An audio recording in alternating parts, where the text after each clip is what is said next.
मुझे भारत के संविधान पे, भारत के न्यायिक व्यवस्था पे भरोसा है और यही कारण है कि मैं अब जेल जा रहा हूं। इतने सारे अखबारों में, इतने सारे नेताओं ने तमिलनाडु में जो बिहार के मजदूरों के साथ हुआ उसके बारे में खबरें प्रकाशित की, सोशल मीडिया पे पोस्ट किया सब लोगों ने। लेकिन पुलिस प्रशासन सिर्फ और सिर्फ मेरे पीछे पड़ी रही। मेरा खाता भी फ्रीज कर दिया गया, उसमें जो है 42 लाख रुपया मिला है। कमाल की बात यह है कि 42 लाख रुपया के लिए आज तक आप लोगों ने नहीं सुना होगा कि कहीं भी किसी भी स्टेट का पुलिस जो है प्रेस कॉन्फ्रेंस की होगी और उसमें भी 42 लाख रुपया घर में नहीं पाया गया, 42 लाख रुपया खाता में मिला है। खाता से तो आधार कार्ड, पैन कार्ड सब लिंक रहता है। खाता से तो जो है पैसा आ रहा है और उस पर जो है टैक्स जा रहा है, सबको पता है।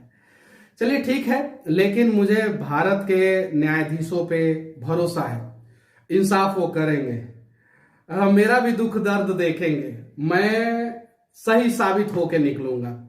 और हाँ, आप लोगों से विनती करना चाहता हूं, जितने भी मुझे चाहने वाले लोग हैं, क्योंकि आप लोगों का प्यार नहीं, सिर्फ और सिर्फ 2 साल के अंदर मुझे इस मुकाम पे पहुंचा दिया कि मैं आज जो है चर्चा का विषय बना हूं। मेरे पीछे जो है युवराज तेजस्वी यादव जो है वो लगे हुए हैं। तो चलिए ठीक है, बस आप लोग जो है ऐसे ही प्यार बनाए रखें। और ना जाने मैंने कितने माओ के आंखों का आंसू पोंछा है। उम्मीद है कि उनके बेटे जो है मेरे माँ का भी आंखों का आंसू पोंछेंगे और उनके आंखों में आंसू आने नहीं देंगे, उम्मीद है। और ये लड़ाई है, ये लड़ाई तब तक जारी रहेगी जब तक हमारा बिहार जो है फिर से नया बिहार, सपनों का बिहार और उम्मीदों का बिहार ना बन जाए। पहला राष्ट्रपति जो है वो बिहार से बनते हैं, सबसे ज्यादा आईएएस आईपीएस हमारे बिहार से। और आज मजदूरों का राज बन गया हमारा बिहार। हमारे मजदूर भाइयों को कैसे समस्या होता है वो सबको पता है। दूसरे राज्यों में जाते हैं, 6 महीना काम करते हैं, 4 महीना का सैलरी दिया जाता है, 2 महीना का सैलरी नहीं दिया जाता है, भगा दिया जाता है। 2 महीना का सैलरी इसलिए होल्ड कर दिया जाता है कि ताकि जो है वो जिल्लत भरी जिंदगी फिर से जीने के लिए घर से वापस 2 महीना का सैलरी लेने के लिए आएंगे तो फिर 6 महीना काम करेंगे। और यही उनकी नियति बन जाती है, यही उनका भाग्य बन जाता है। यही तो बदलना है हम लोगों को। लेकिन ये सारी चीजें जो है हम लोग संवैधानिक पूर्वक लड़ाई लड़ेंगे और अच्छे ढंग से लड़ेंगे। और बाकी न्यायालय तो है ही, इंसाफ तो होगा ही, आज नहीं तो कल, लेट होगा। हाँ, ये बात सही है कि कानून के आंखों पे पट्टी है, लेकिन जब सत्ता के शीर्ष सिंहासन पे बैठे हुए लोगों के भी आंखों पे पट्टी बंध जाए, जब उस राज्य के लोगों के आंखों पे पट्टी बंध जाए, जब वहां के प्रशासन के आंखों पे पट्टी बन जाए, जब वहां के सिस्टम के आंखों पे पट्टी बन जाए, तब जो है वो राज बर्बाद हो जाता है। बाकी हर राज्य के कानून के आंख पे पट्टी है, वो तो कुछ देखता नहीं है। जो हम सबूत पेश करते हैं उस हिसाब से न्याय होता है। तो सबूत पेश करने वाले कौन होते हैं? हम और आप। अपने राज्य के लिए लड़ने वाले, अपने देश के लिए लड़ने वाले कौन होते हैं? हम और आप।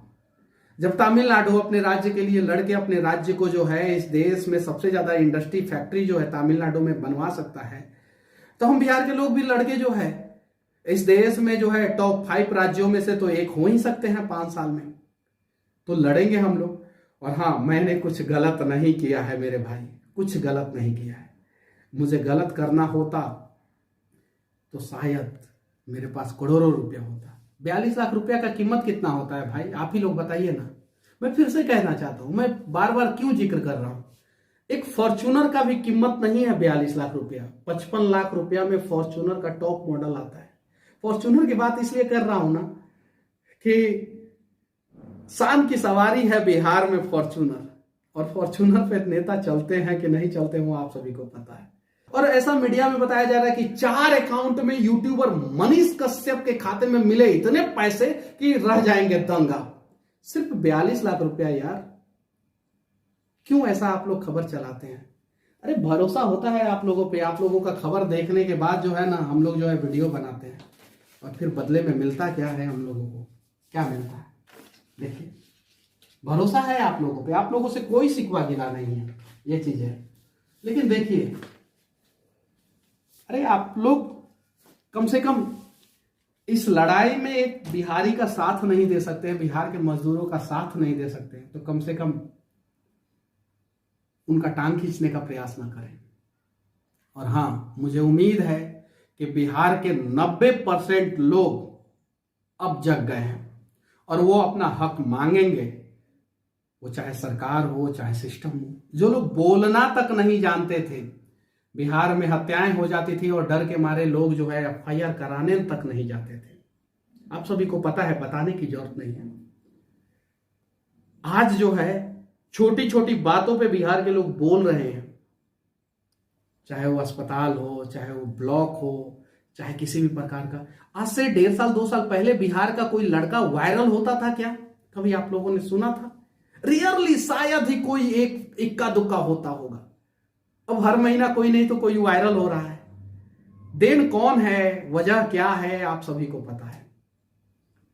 बस अब हम लोगों को बोलना है अपने हक के लिए, अपने लोगों के लिए, अपने राज्य के लिए। और हमें भी वो सारी चीजें चाहिए जो दूसरे राज्यों में है। हमारे बिहार के लोग जो है अब फिर से काबिल बच्चे पैदा करेंगे, ना कि मजदूर पैदा करेंगे। और अगर आज आप लोग इस लड़ाई में साथ नहीं देंगे तो उम्मीद कीजिए एक ना एक दिन जो है लगेगी आग तो जद में आएंगे अनेकों घर। इस शहर में सिर्फ मेरा मकान थोड़ी है। तो ये चीज है। और मुझे अपने लिए खुद करना होता तो एयर कंडीशन स्टूडियो में बैठ के, आप सभी को पता ही है कि मुझे थोड़ा बहुत नॉलेज है और मैं बातों को अच्छे ढंग से रख लेता हूं। एयर कंडीशन स्टूडियो में बैठ के दिल्ली में अपना रिपोर्टिंग कर रहा होता। 42 लाख के जगह पे मेरे खाते में 42 करोड़ से ज्यादा रुपया होता और कोई किसी का हिम्मत नहीं होता कि उस खाते को फ्रीज कर ले।